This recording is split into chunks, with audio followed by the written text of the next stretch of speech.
Hello, YouTube. I know I usually put the full VOD up, but this time I'm just gonna record a podcast part. So yeah, if you were watching on Twitch, the announcement is, excuse me, guys, celebrate my streaming anniversary next Friday. Oh, if you're not watching it live, that will be Friday, August 2nd. Really late, but it is what it is. Anyways, yeah, let's watch a Cincinnati team to support me. That is not for Reds. Usually for Reds or for Cincinnati team that supports me.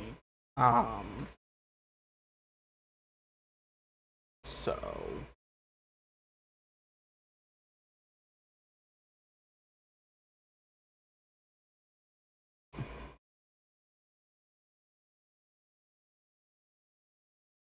but yeah, if you want to help. Wait, someone talking? Good, but it's peripheral vision. I don't know what I'm doing, but yeah, I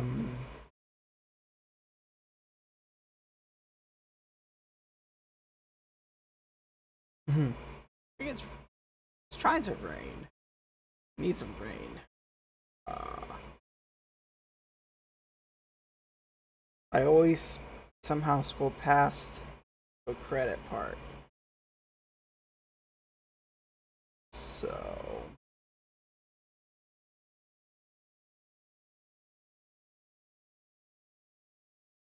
thanks for the follow. I don't know why I was so loud. Good lord.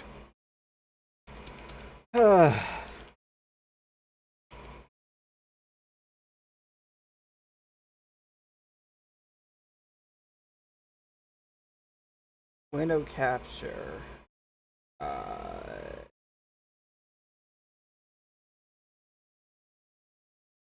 There we go.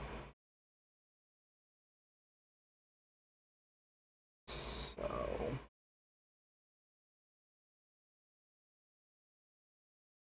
this front three is going to be about pressure. It's going to be about intensity and concept, but they've got flexibility within the ring. oh man, I bet we're gonna see Leagues Cup advertisements during this because Leagues Cup's gonna come. And not react in the moment. No Miles Robinson, who's suspended, not to mention the injuries. That was such a soft red card, man. Anyways, that was. Should have a good match here tonight. And with that, match day 27 is underway.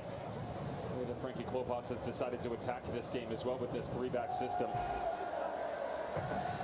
Mueller working his way toward the edge of the area. Kuiper's had poked away by. Yeah, I thought we were gonna win this match, but I was wrong. I dropped Dawn and Grease is gone. I wish. That was certainly the case for Frank Klopas. Gonna probably, if anyone else is chatting, I'm gonna pull up my phone for chat. I guess the reason I keep my stream on the main monitor when I'm podcasting, it gives me incentive to look directly into the camera. Excuse me. But anyways, I'll be live again Friday. Now it's driven forward once again. Celentano, so, and he might have turned it over here to Kuipers. Kuipers from a tough angle. Celentano. You know what Celentano was doing there, carries it out for a corner kick. Okay. I don't know why I went. I guess it was filler. Seriously, people like. With a nice turn. His pass was behind Kubo, but it finds Orejano, who uncorks the shot. Did not get full purchase on it, and a relatively comfortable save for Brady. Mueller with a back heel, back to Haile Selassie. Haile Selassie. I never understood. Haile Selassie. Now Kuipers! Diving save by Celentano. Kuipers. Never understood why players want offside instead of just playing to a whistle. Like, you were taught as a kid to play to a whistle, but sort of movements coming up high. Kubo plays it out to Orejano. Orejano into the penalty area with a step over. His shot saved by Brady. The match is opening up here in the second half. 3 points. They will be going for it. Haile Selassie chopped to the ground, but gets it forward to Mueller, who finds Kuipers. End-to-end stuff. Kuipers shot parried away. Celentano got 2 hands to it, and then it's cleared by Yedlin. Canada. I think that Penn Station, but it looks and smells good when I drive by it. Well, right by it, because I don't have my license for medical reasons. But and a diving save by Brady to put it behind for a corner kick. This is more like it, Devin Kerr. How the formation changes here with that substitution, and also Barlow coming on for Mueller. Mueller is everywhere. These pieces. Yeah. Nicely for us. And here comes the set piece for Cincinnati, and it's going to be an effort on goal by Orejano. Turned aside. When you move Gutierrez to the outside, you lose his ability to create a little bit more in those wide open areas. Mistake. And it's just off the side netting. Managers now have 2 substitutions left at their disposal. Suke takes it away. I wish Apple TV did little notches to let you know how many subs are left. That is a very valuable tool, in my opinion. So. To ground he goes. Still not out of the woods, Chicago just yet. Orejano has it again. Orejano tipped over the bar by an acrobatic Brady. Toward the halfway line. It's weird that Carvana is a sponsor of Chicago and we're not legally licensed to practice in Illinois. What's that called Illinois? That's just weird, man. I only go to Red State once a year. The super sub. You wondered why he wasn't in the 11. Squad rotation. A number we've given you several times tonight. 9 matches. Cincinnati have played without Acosta. They haven't won. Here's a ball through Santos! Did Brady get a touch on it? No. It will be a goal kick. Trying to attack these channels because you are going to have the personnel up high to be able to get on the end of it. Ouch. Powell's going to get a yellow card here as he pushes Suke. Now an outstretched arm from Powell. There's a lot to unpack here. Card. Well, we talked about getting the numbers up high. It gets away from Powell. Certainly, that's a foul and a yellow. There's no question. It's not a foul. The foul was on a is yellow. on the back side of things, and it's not that touch right there. The arm's away. There's a crowd. He's moving away from everything. Callan Acosta the entire time. He's baiting him into this situation, but there is contact by Acosta as well. Right there on Powell, and then continues to follow him. He's instigated the entire argument, but hasn't been on the receiving end of a card here, while he wouldn't have picked up. He's got to be careful. Suke went into the boards there. Frustration building for Cincinnati right now. And it is going to be a second yellow card for Powell for that straight arm to Armsburg. Such a it's gone from bad to worse shitty for Cincinnati here. That red card for Powell looms large. There's enough time for Cincinnati to try to get back in this, but they're down a man now. And of all the time wasting Chicago did, 8 minutes of salvage time was a joke. It should have been at least 10, maybe even 11. Dispossessed by Halsey. Even with the changes attacking-wise that Pat Noonan has thrown at them. This one falls to Bupenza. Bupenza chance to play the hero, but it's tipped over the bar by Brady. What a storyline that would have been. The margins so narrow, not just in the Eastern Conference, but in the Supporters' Shield race. And that Pat Noonan's second of the night. The temperatures have been rising here in Cincinnati. And Filip Dujic has had enough. Here's Acosta. And we've had enough of that jackass who thinks he's a ref. Here they come. Arigoni So wide of the target, and that might just about do it. A goal kick coming up. Anybody else on this front line? Even Halsey on the back post. Shihos clears it away, and that will do it. A second straight loss at home for what had been the Supporters' Shield leading FC Cincinnati.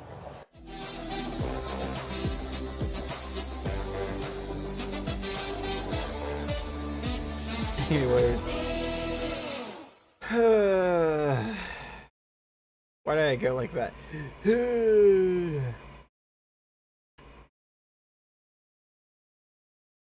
Now I got 2 ping. Okay, one is from my private server.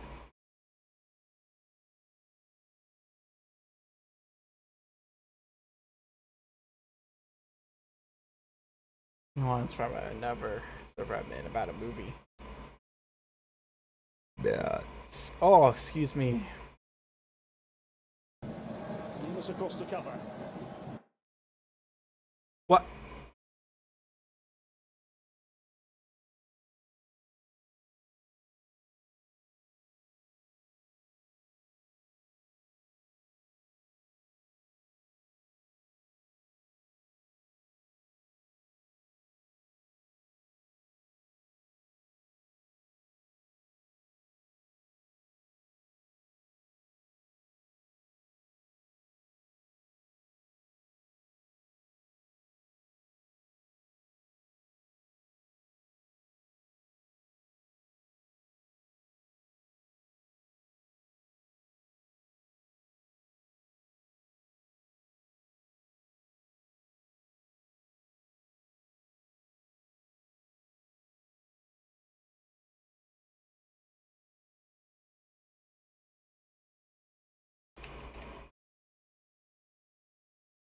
Anyways, Duncan.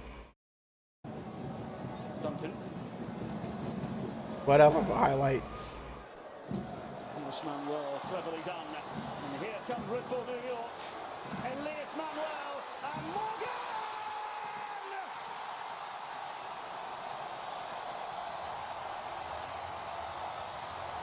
High press, high stakes. It's like someone tried to record this highlight on their potato phone. And what the fudge was that celebration? My mom and I look at each other like, what the hell was that celebration? So... to create that separation, wait for that play to present itself. And there he is, Lewis Morgan on the back post for a tap-in. A fantastic start here at home in Red Bull Arena for Red Bull New York. 1-0. 7% for the 21-year-old Swedish centre-half. Rosvart smooth and comfortable with him playing out of the back. The opposing end now, Carmona giving chase up against Yuya Kubo. It's Carmona, and it's a fabulous save from Celentano. Edelman off the post. Red Bull New York within a whisker of making it 2. A cat's whisker or a dog's whisker? Because, well, I don't know if that makes a difference because my cat has some pretty long whiskers. Carmona doing a good job just scrapping for that space. Edelman never really makes great contact with it. But in a crowded area, you see this ball bounce off. Not just crafted, Irish crafted beer. Remember, it's not just the Endless Cup playoffs, it's the Audi Endless Cup playoffs. Surprised it's not like the Audi's Leagues Cup. How long until Leagues Cup has a sponsor?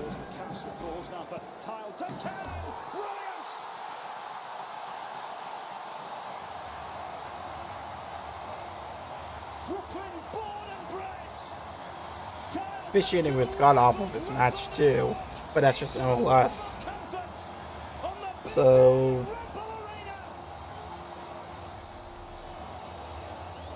talk about something out of nothing. Look at this knockdown, sets it on the right and comes across his body with the right foot. Just sets it up with a great first touch, and look at him swing across that. And that thing's going outside the in all the way. I mean, this is the angle we don't worry, if Rebels make the playoffs, they'll probably lose round 1. I don't. Spectacular top corner. But new MLS playoff format's stupid. If you want teams that each team that have a home match do legged, like people who are sane do. But you know. It's Morgan! Fabulous save from Roman Celentano. Red Bull New York are purring, Heath. Yeah, you're absolutely right. I mean, look at this. Pretty sure it was second goal, less than a goal. Top corner. Oh. I mean, this is the angle we all dream of. This is a world. Yeah, we handball it. That thing's going, just sets it up with a great first touch. And look at him swing across that. That thing's going outside the in all the way. I mean, this And holding your arms to your side like you broke it, it's not a natural position. Unless you've been shot or something. We all dream of. This is a world-class goal. I mean, this is the I noticed how they edit it where you really can't tell. talk about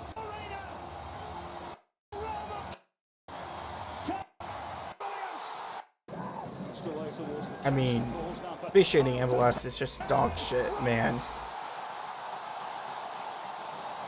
I saw it was a third goal. But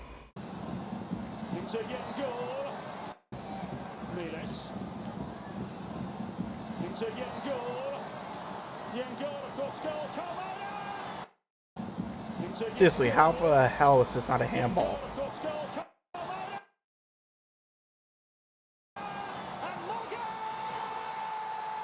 I want to know what the fuck VR was looking at.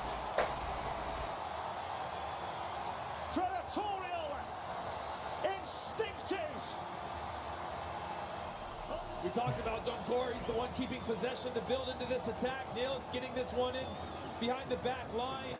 And that's just... That is a clean obvious handball, man. There's Morgan exactly where he wants. Poaching in front of goal, waiting for knockdowns, waiting for scraps. I mean, you don't get any more clean and obvious for a handball than that.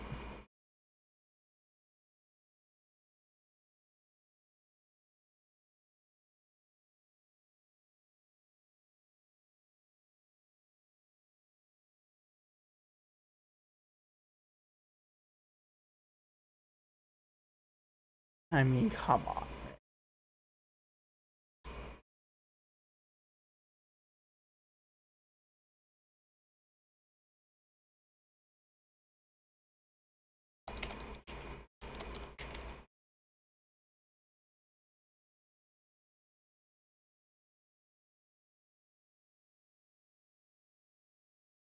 Should have been a draw, but MLS refs are bad at their jobs.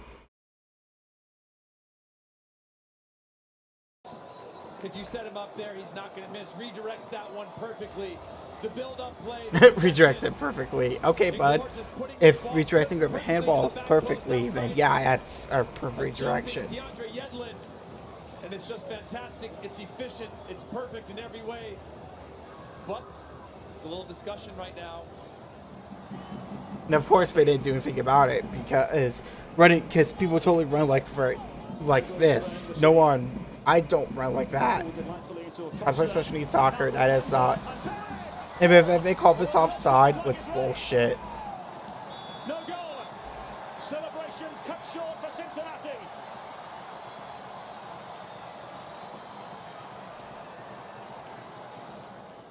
This would be like, if you're gonna fix games, at least make it less obvious. Cincinnati the goal. As you caught a glimpse of there, said Uncle has been told to go to the monitor. Seriously, how do you have all those monitors and still miss that handball? He's onside. But as he starts to lift his foot up, if that carries on his foot. After review, there's no offside infraction on the play. We got a good goal. There we have it. We have a good goal. Sard into the fray. Like I said, it should have been a draw, but the referee is full of shit. Twisting and turning and finding Doncor. Yengor. That's a save for Celentano. Anyways, it was actually a decent F1 race. We'll talk about it in a second. We're going to watch the rest of these highlights. We're going to talk about it.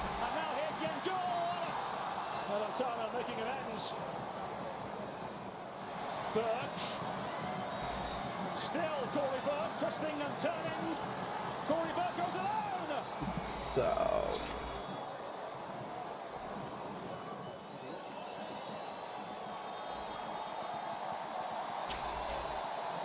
The referee blows the final whistle. Red Bull New York preserve and prevail. Worst officiated game.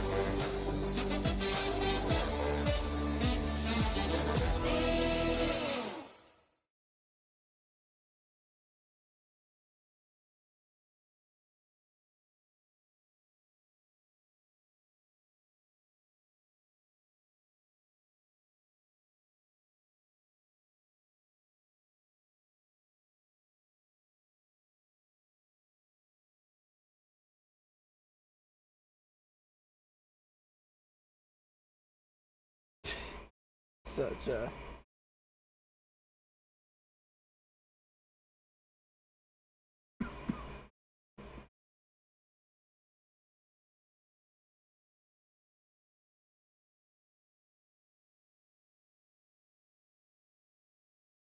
anyways,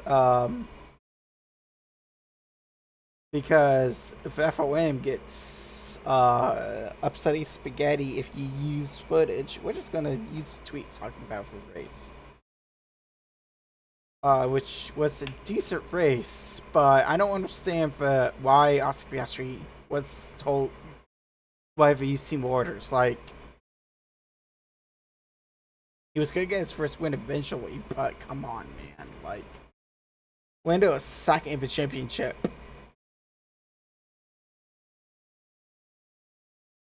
Like,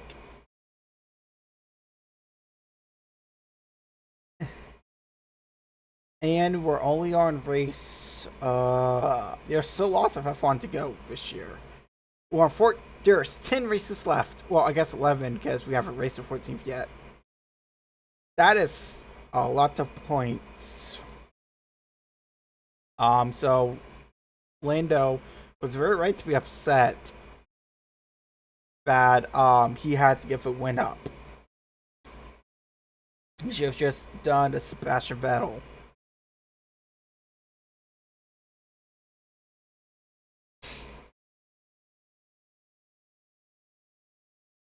It's just funny that people, but he should have moved, but you know.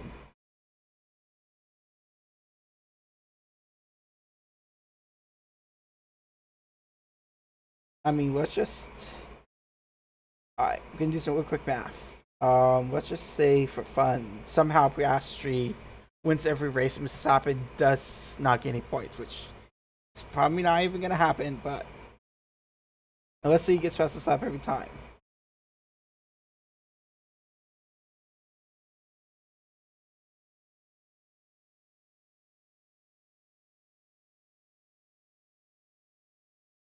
Yeah, I just don't think it's fair to Lando. Like, Lando's a nice guy. I don't, but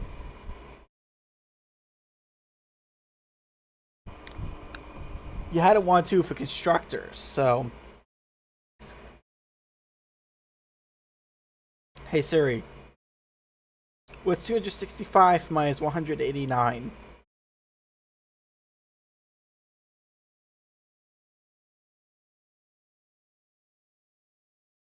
Like, 76 may seem like a big points gap, but you get 25 for a win, 1 for a bonus point if you get fastest lap, so.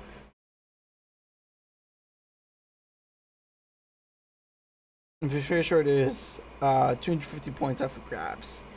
Yes, if you just. So yeah, it is a very open championship, so I can see why Lando Norris was so upset about having to let Piastri by. Like, I'd be upset too if I was second in the championship behind Max and I had to give up fifth position. You only get 18 points for second, so.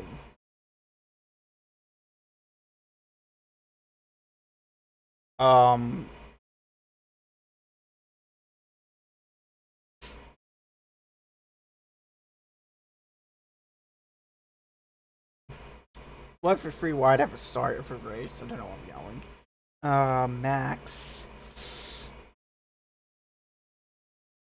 Hey, bud. Hey, Max. That's not a legal pass, bud. See? This is runoff. The track is way over here.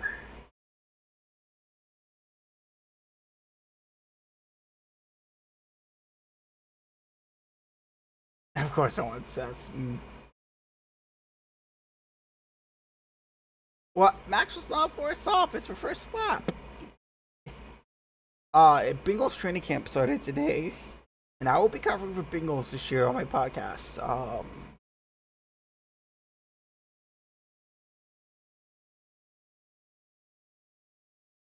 Piastri have the lead.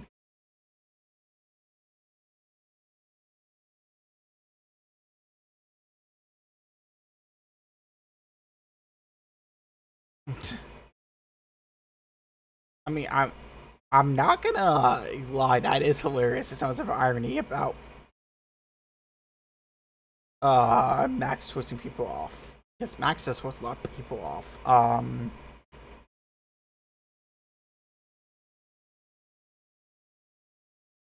Hard tires seem to try to make it a one-stop, I think.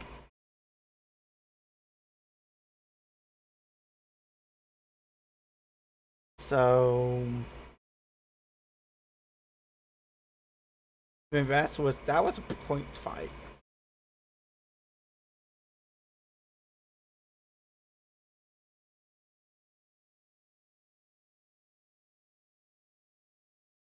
Lance did a great job on those soft tires. And then he went for mediums.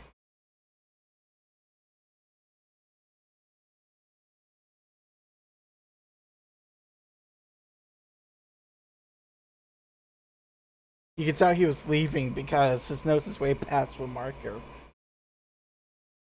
And then it was surprising to see people do hard tires.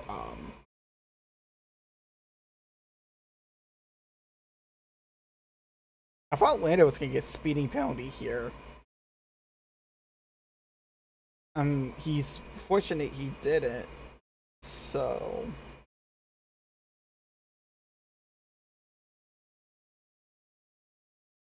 then Max made his stop. You can tell because it's a 1 and not the 11.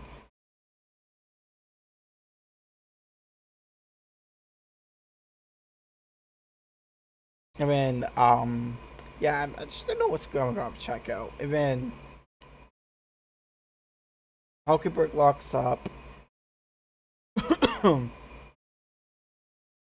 Stroll gets past. Perez goes for a fresh set of mediums. You can tell by how shiny they are.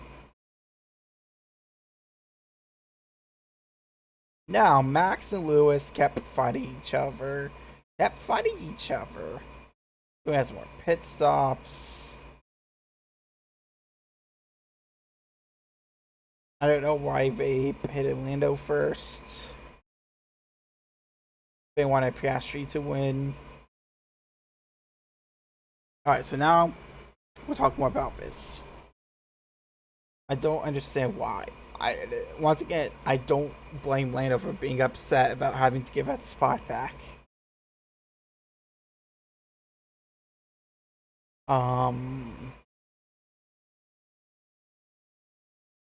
See, it was a two-stopper. We went from mediums to hards, so back to mediums.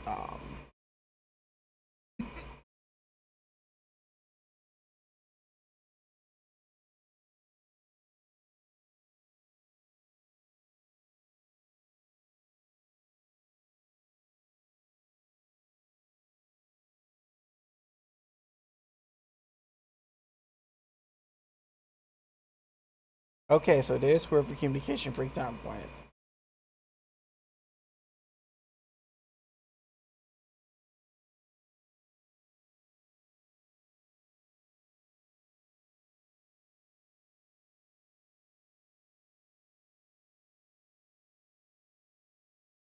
See, now they said at Lando's convenience.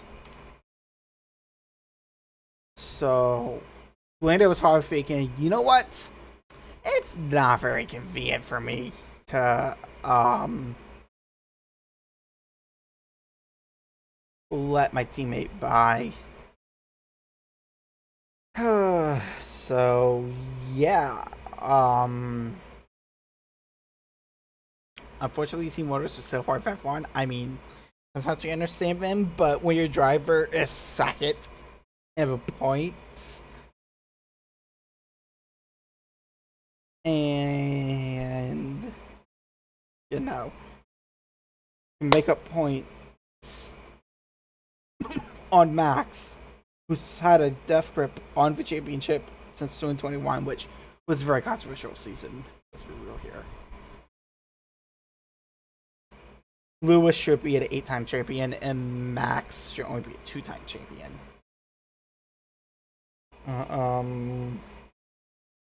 But anyways,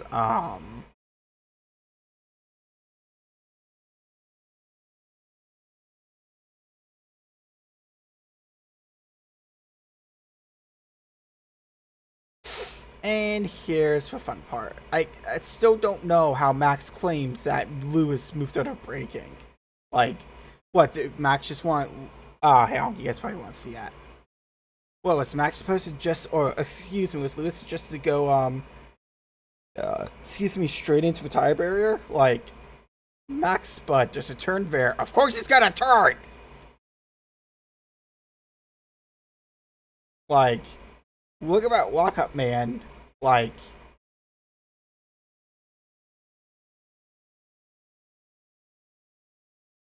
What? It's a turn there, Max. Of course Lewis is gonna turn. And when it was, let's fight back. But like I said, I don't blame Lando for being upset about the way that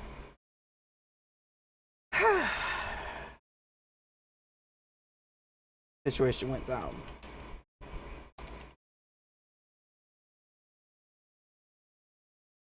So I'm trying to use my location Google. Not track me. Anyways,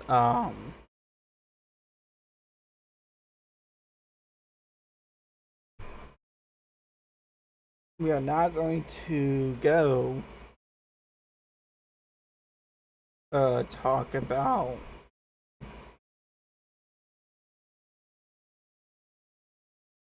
IndyCar.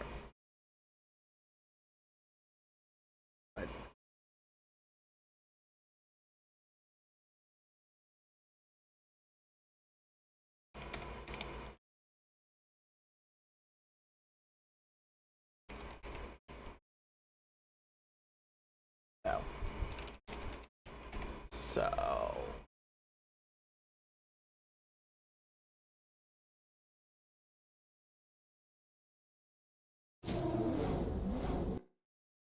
yeah.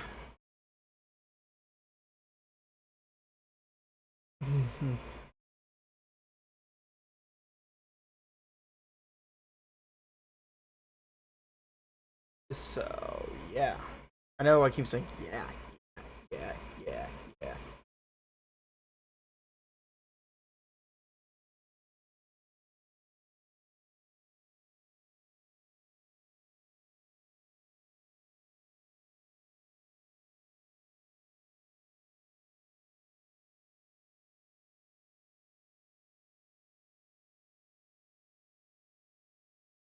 So anyways, let's pull these highlights up.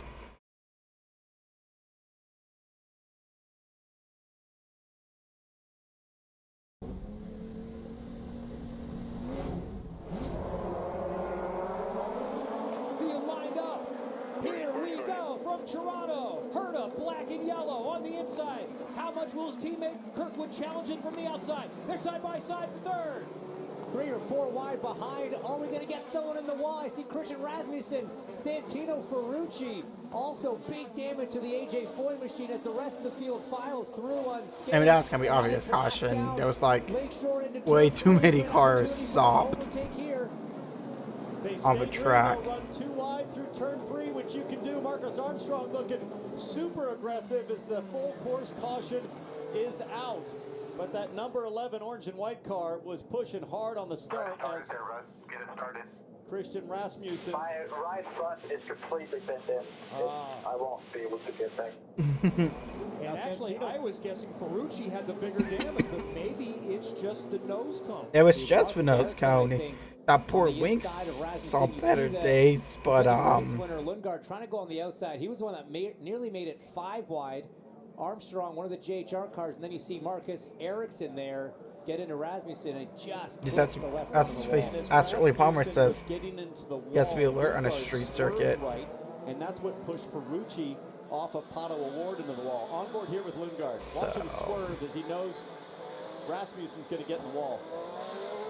So he pushes the number 6 of Nolan Siegel further left. Oh, that's right. That's Pato Award in the 5 car. Let's ride on board with Pato. Right side, left side, in the middle. Fred Crosswalk is cool. Ferrucci on the inside, and he just gets forced as Lundgaard comes across. Really nothing either Pato or Santino could do in that moment. Yeah, it's just Lundgaard taking avoidable action.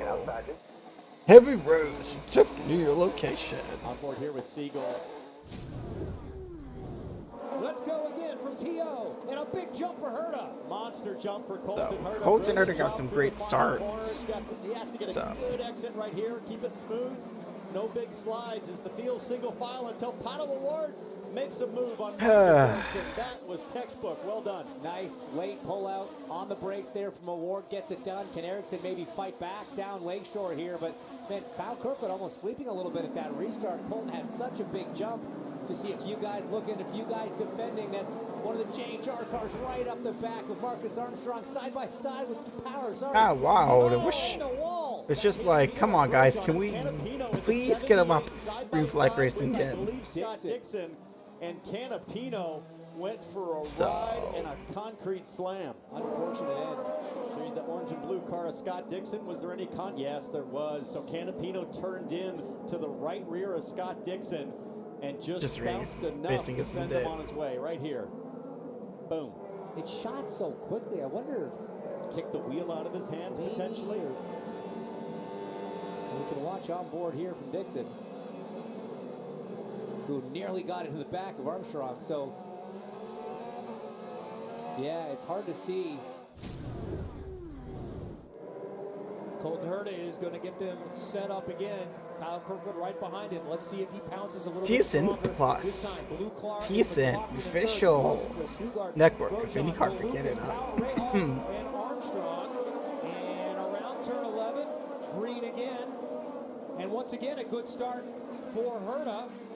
Maybe a little bit of challenge back there in fourth row. I wonder if he has to power wash the streets after a street race. I've never been to one. Let's go to one someday. Maybe like Long Beach, because I have family around there. So. For the driver in second to make sure there's no big incidents into turn 1, because that was another big gap between. Either that or Kyle Kirkwood was just sleeping out for wheel. Backs out, I think wisely there. It looked good at the start. Yeah, I know. I'm glad Graham backs out there because. Marcus Armstrong oh boy. Ahead of his teammate, Scott Dixon. I like how the last 2 podcasts before my Herta shirt. Cars on board here with Dixon, thanks to PNC. Let's just ride for a few corners. How does the master, the 6-time champion, how does he play his cards right now with the early Excuse chaos? me.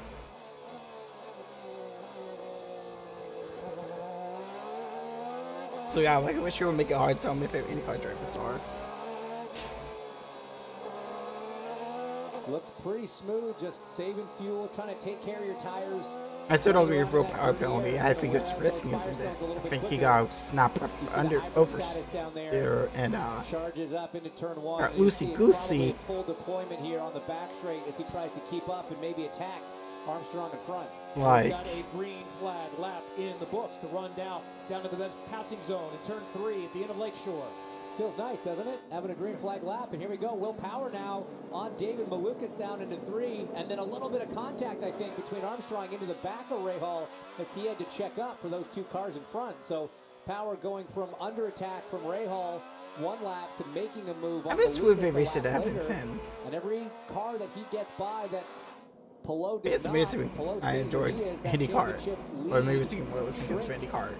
It's funny. The guy that I think was actually loving the restarts was Colton Herta. Why he's now 3rd in points with the lead And the more drama that happens behind him, the better chance that Power or Palou could get caught up in it.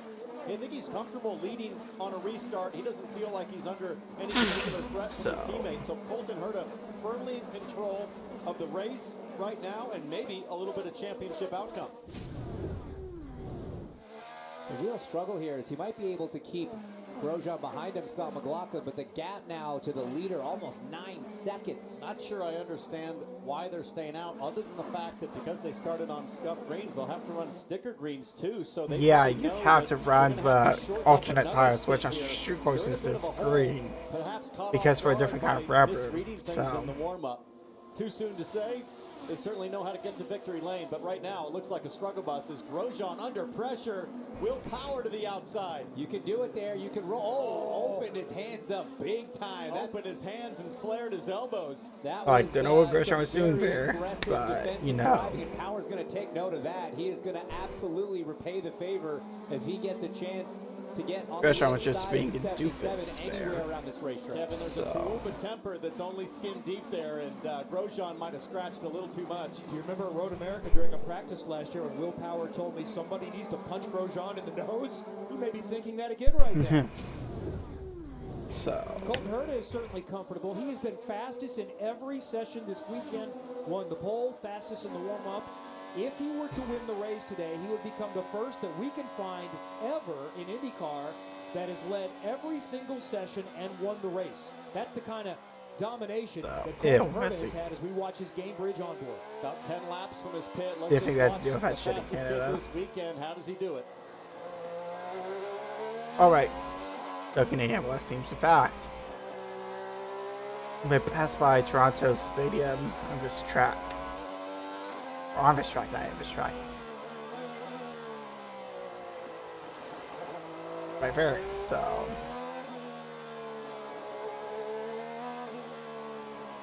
In fact, I think part of the track is for a parking lot. Tell us more about the leader, Dylan. That's a parking lot for this part of the track. I just don't know whose parking lot it is. Colton has started on the pole, that he has not been able to find victory lane. So Colton echoed this after qualifying yesterday, as did Rob Edwards, his strategist this morning. Simply put, they don't feel like they need to do anything crazy or special this week, and the car has just been that good. But since Detroit at the beginning of June, both he and Rob feel like they've just been really solid from an execution perspective. They just kind of need that random generator of yellows in whatever lap that comes on. Just need it to fall in their favor. So just a little bit of luck would go a long way for this 26 car, but they have been so strong. Yeah, like in Iowa, he got really bad luck. Today, just kind of keep it between the walls and hope that everything else out of their control falls their way.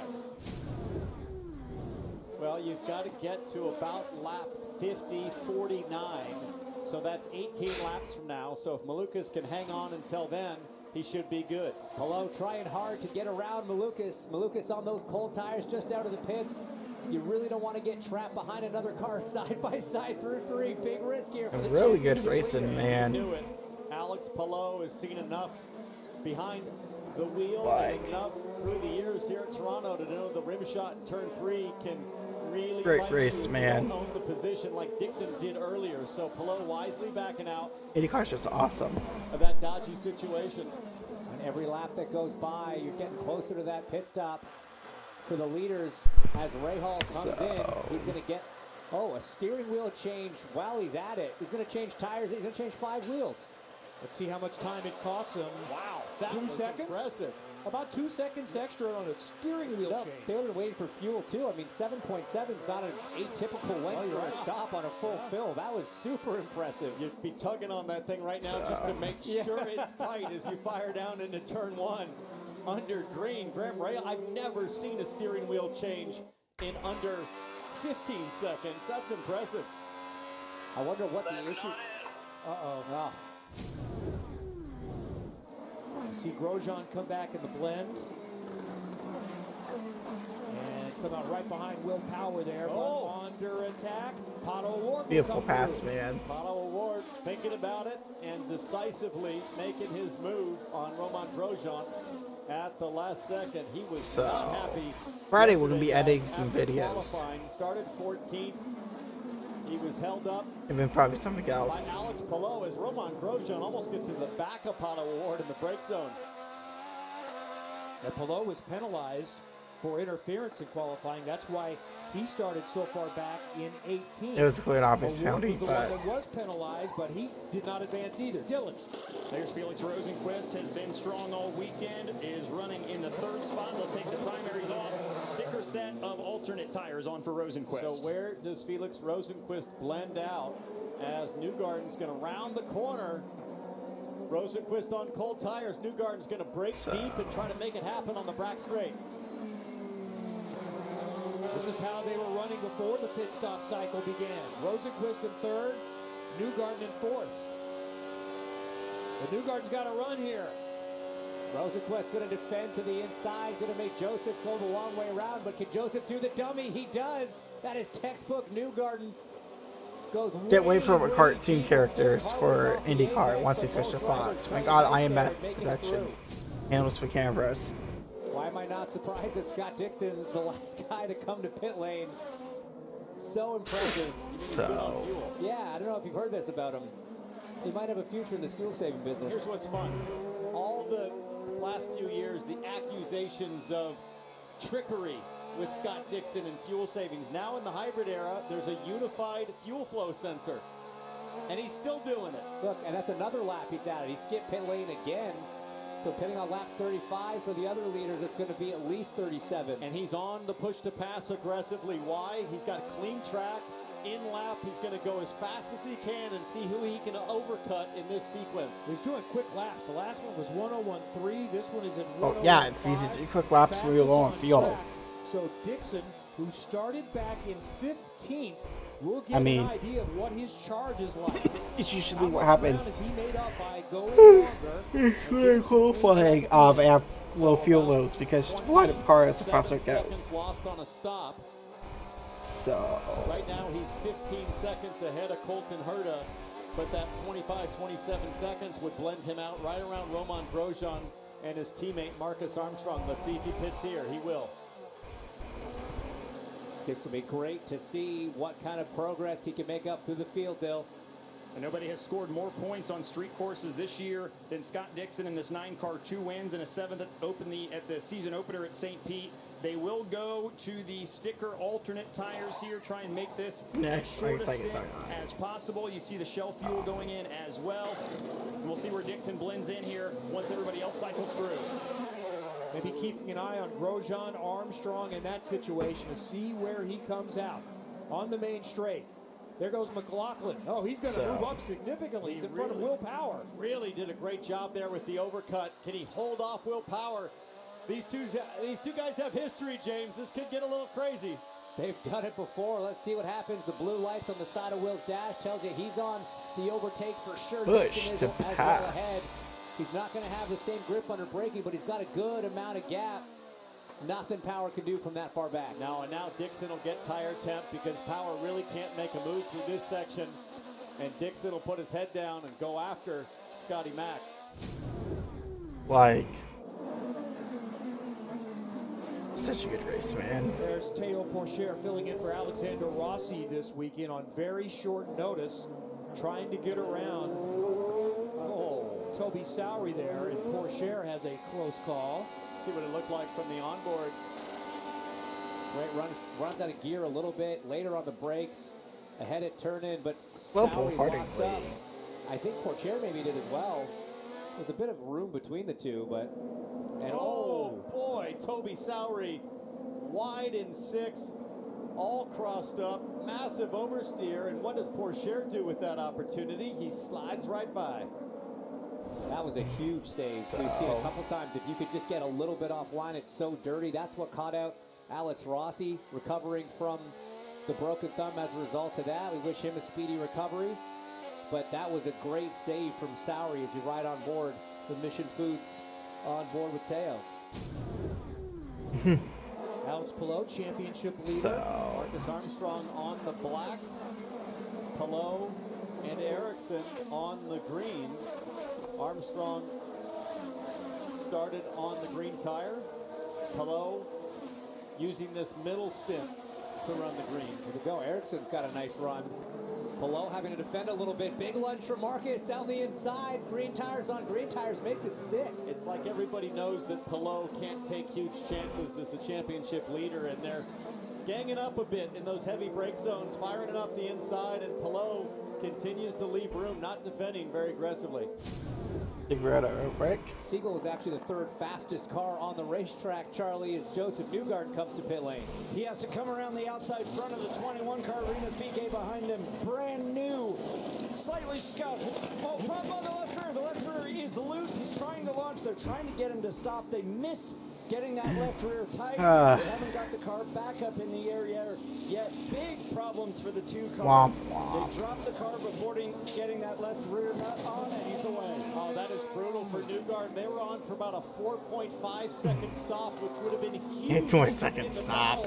With Herta and Kirkwood, because they didn't need full fuel. Neither will Kirkwood or Herta, but Team Penske, I thought they were going to be able to jump. Like I said earlier, more fuel is going right, so if you don't need a full tank. Just running in and around 10th place. Anyways, 11th for Newgarden.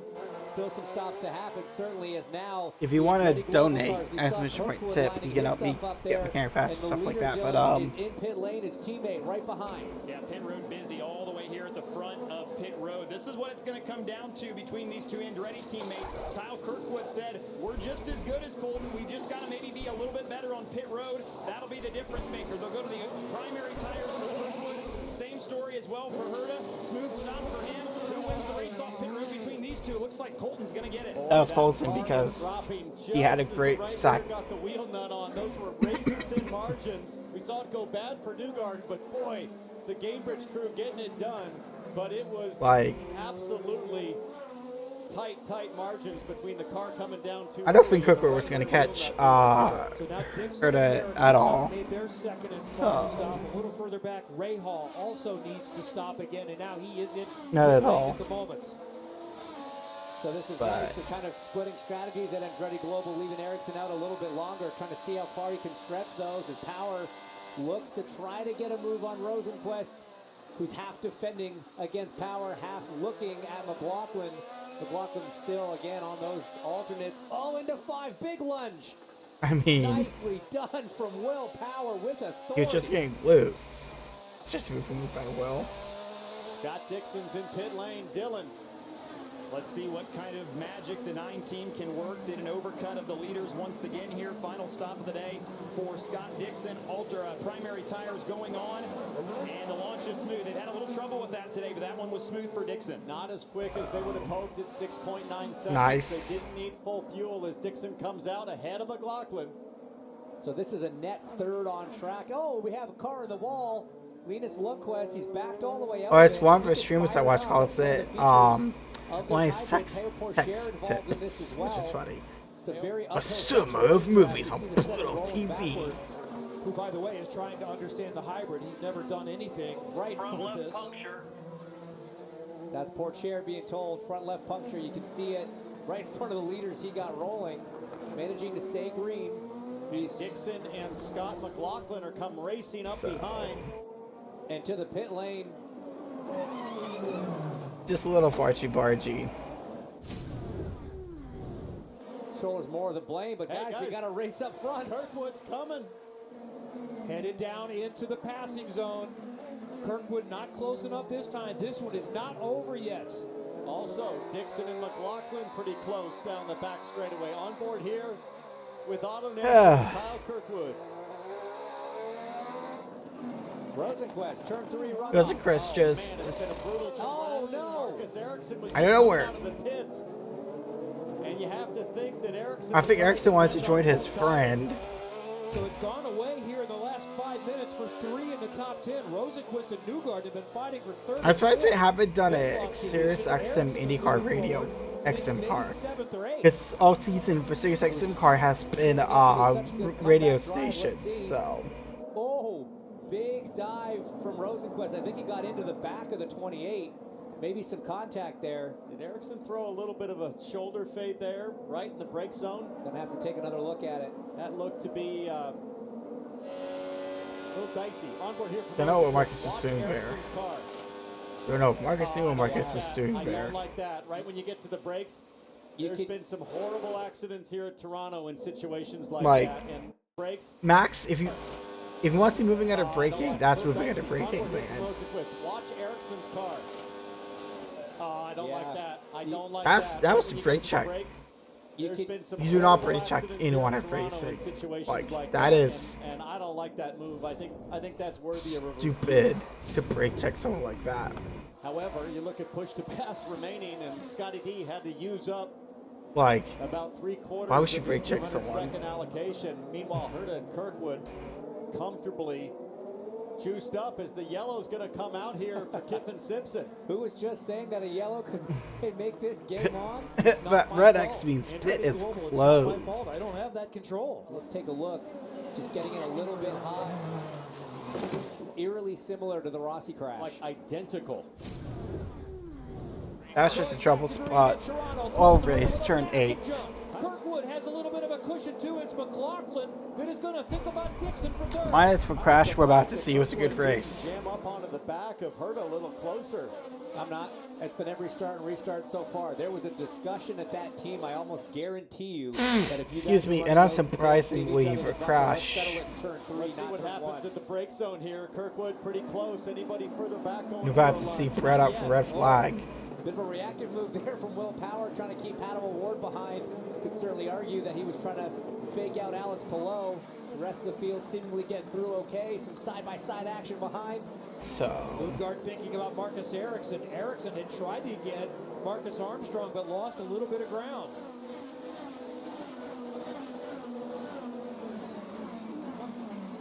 Here's Pato O'Ward, has done a nice job of moving forward. 6 from his starting position of 14th. Black and orange, or papaya, Arrow McLaren car. He's right in front of Alex Palou. Those are 2 championship contenders. Palou, the DHL, came in as the leader. O'Ward came in. So McLaughlin doing a great job there on those used greens. Well used as Pato O'Ward. I don't know why it took so long for the caution to come out. Oh my goodness. And you can see the caution was already out, but the graphics guy was sleeping. And just about a third of the field has been collected. The big one here like on the streets of Toronto, and Ferrucci is upside down. And you hear the words. Ferrucci says he's okay. And there it is. The red flag waves. The cars will come down. Sorry about that. Come down pit lane. So let's see it. We know that it starts with Pato O'Ward, who just gets that tripping a caution right there. Spins around. And multiple drivers said it was still green. I'm not gonna. I think that was Pietro got into Pato O'Ward first. I believe you're right. Then Nolan Siegel. Let's see again this incredible angle. And watch Palou, the championship leader, just barely gets by there. Oh, dude, that's a horseshoe up his ass or something. There was a big wiggle. Who clipped him? I think this is Pietro Fittipaldi in the hub car, and then Ferrucci. And then Pourchaire. Wow. Hits his teammates. Fencing did a great job keeping that car inside the track. Coming right back to where it should. Nolan Siegel, big Siegel, contact as well. Pourchaire got through. That was Siegel. Yeah. Another angle. I mean, as you can see, this was definitely red flag worthy.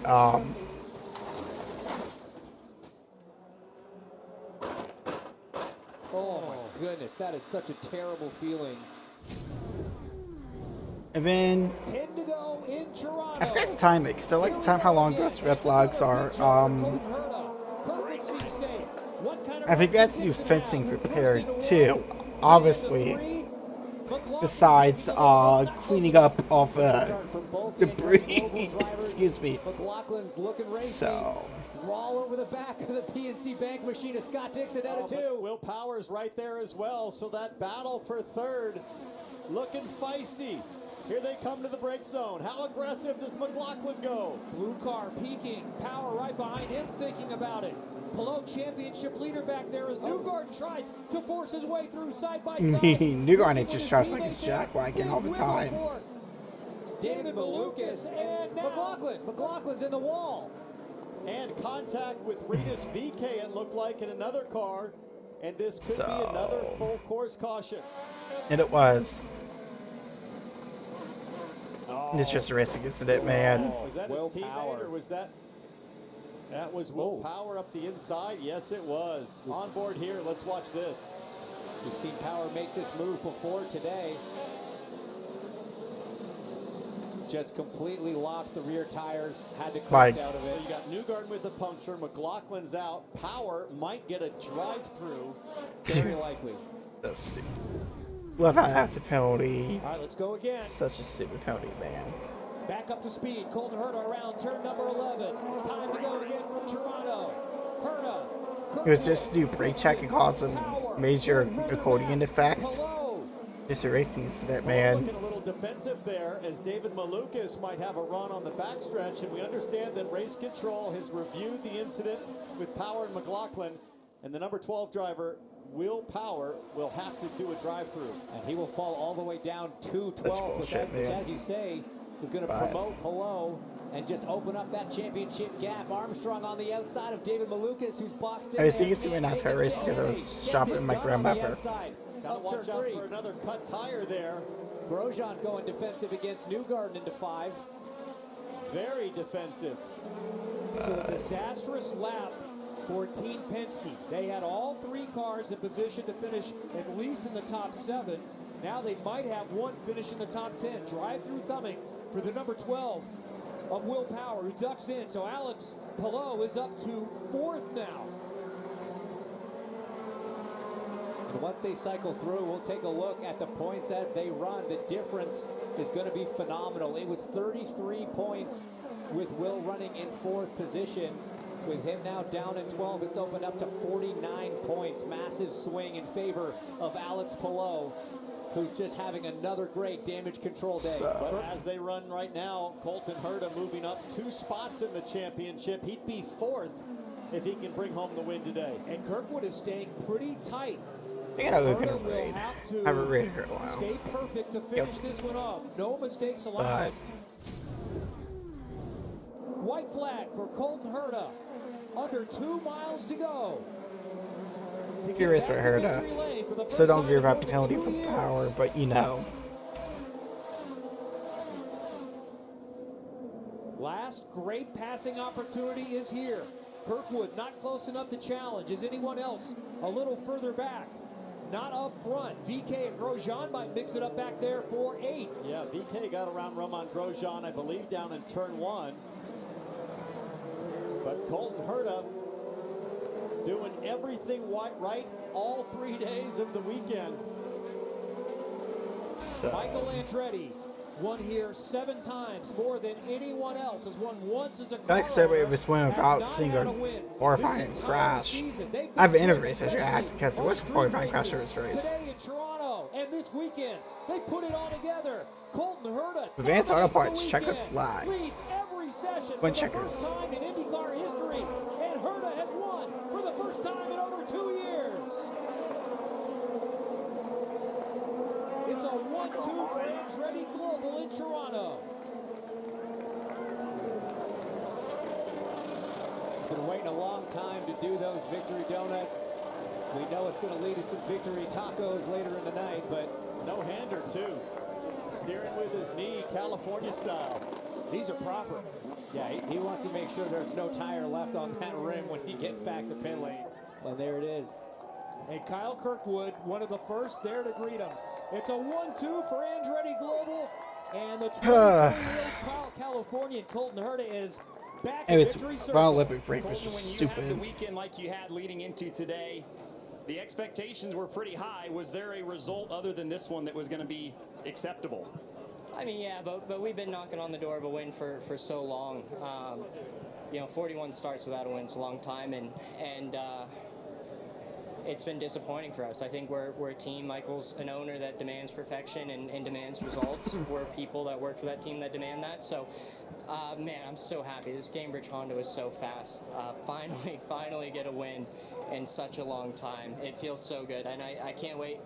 I wish we didn't have this long break now. I want to go right back into it and win another one. Up next, it's the Bommarito Automotive. Yeah, I can't wait till it's 17th of August. Watch it at 6 p.m. on USA Network. Speaking of Olympics, how is the United States men's national team doing? Probably for Saw was 0-0 at halftime.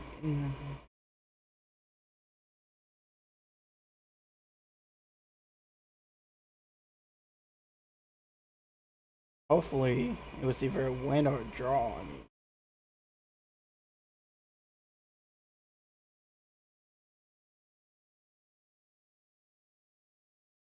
mean, yeah, I knew when we chose Patrick Schulte, when we chose Patrick Schulte over Roman Salatano or anyone.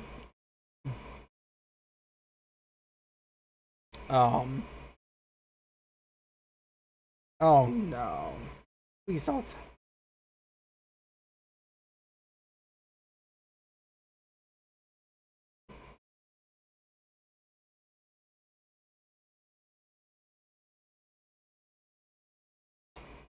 Think.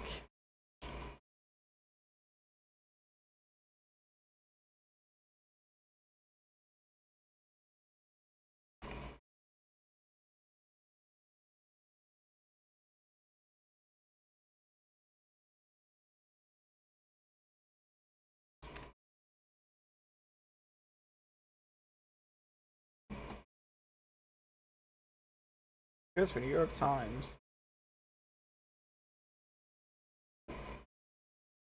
And we lost 3-0. I knew we were gonna lose.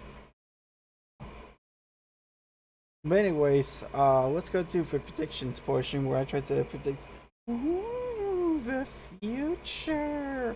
Which won't be as long because we're starting middle of the week and there's only F1 for auto race. So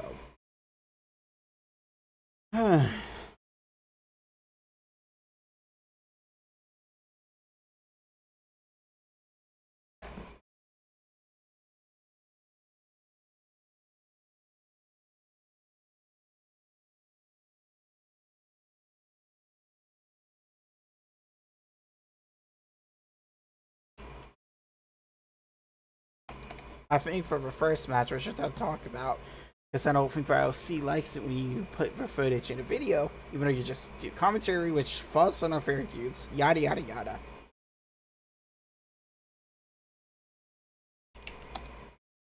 I think we're gonna win 2-1.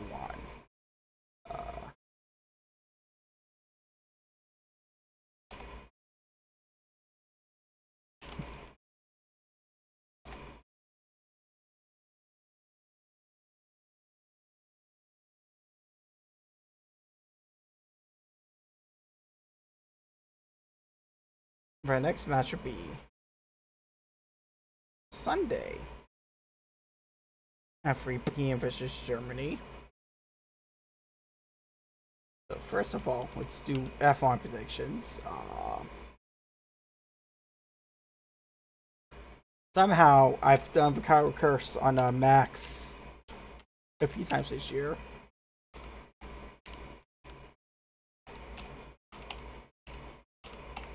And I don't think that's going to be the case.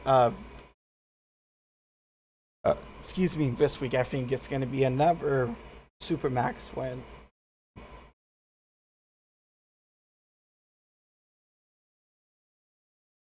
So.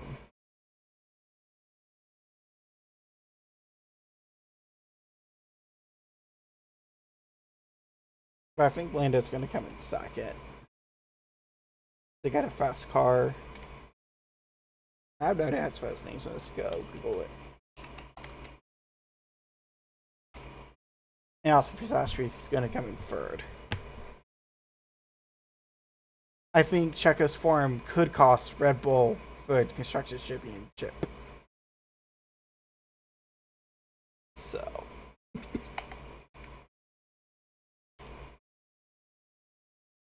Wait, I need to check what Min's next match is.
I need to try to find out the next match.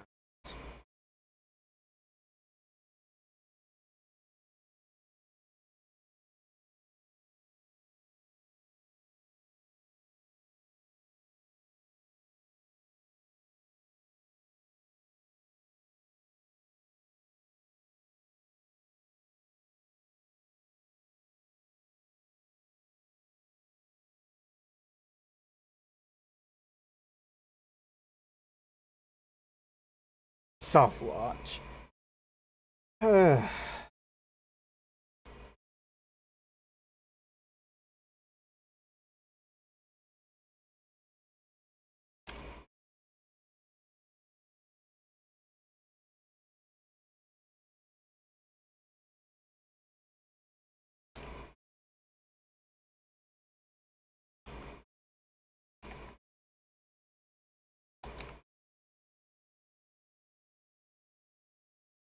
It's definitely not the schedule on the game.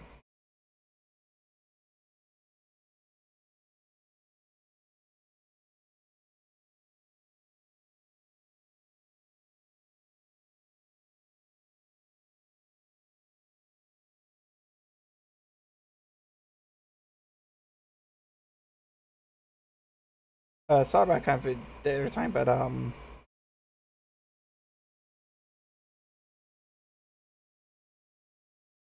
so US men's team plays before.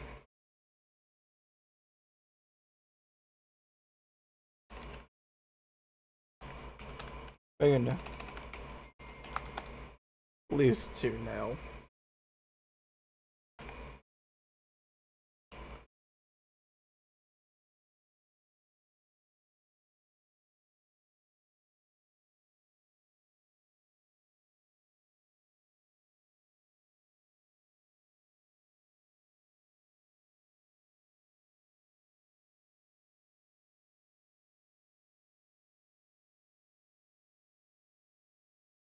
Undo.